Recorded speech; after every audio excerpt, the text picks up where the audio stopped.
Students, कैसे हैं आप? उम्मीद करती हूँ बिल्कुल खैरियत से होंगे। आपके बच्चे ने स्कूल में अपनी एक्टिविटीज़ बहुत अच्छे तरीके से परफॉर्म की, कहानी सुनी, तस्वीरें देखी, उनके नाम पहचान के बताए। फिर उस बच्चे ने जो है हरूफ तहज्जी की पहचान की, मुकम्मल शक्ल की, आधी शक्ल की पहचान की, पढ़ना भी सीखा, लिखना भी सीखा। फिर उसके बाद बच्चे ने स्टीम एक्टिविटीज़ में बहुत एक्टिव होकर पार्टिसिपेट किया है। बच्चा बहुत अच्छे तरीके से चीज़ों को लर्न कर रहा है। आपकी कोऑपरेशन जो है बच्चे की एजुकेशन नीड को पूरा कर रहा है और उसकी डेवलपमेंट फेज़ को भी बहुत आसान कर रहा है। तो आपका इन्वॉल्व होना हमारे लिए भी बहुत ज़रूरी है और आपके लिए भी बहुत ज़रूरी है।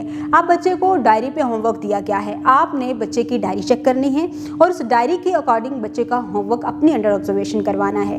बच्चे को आपने फोकस करना है कि वो अपना काम खुद करे, फॉर्मेशन के अकॉर्डिंग लिखे और जो भी एक्टिविटीज़ आप करवा रहे हैं वहाँ भी बच्चा पार्टिसिपेट करे और अच्छे रिजल्ट्स लेके आए। आपने बच्चे से वो कहानी सुननी है जो उसने क्लास में सुनी है।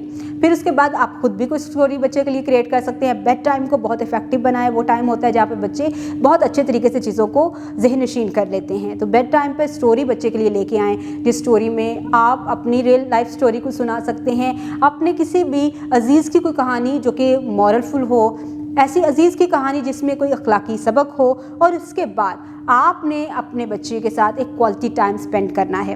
काफ से शुरू होने वाले बहुत सी चीज़ें घर में मौजूद हैं, उनके नाम बच्चे को बताएं और उनके साथ बहुत ज़्यादा पॉजिटिव वर्ड्स का इस्तेमाल करते हुए अच्छी गुफ्तगू करते रहें। उम्मीद करती हूँ आपने आज की इस वीडियो से बहुत कुछ सीखा होगा। मज़ीद सीखने और जानने के लिए हमारे साथ रहिएगा। मिलते हैं अगली वीडियो में, तब तक के लिए खुदा हाफिज़।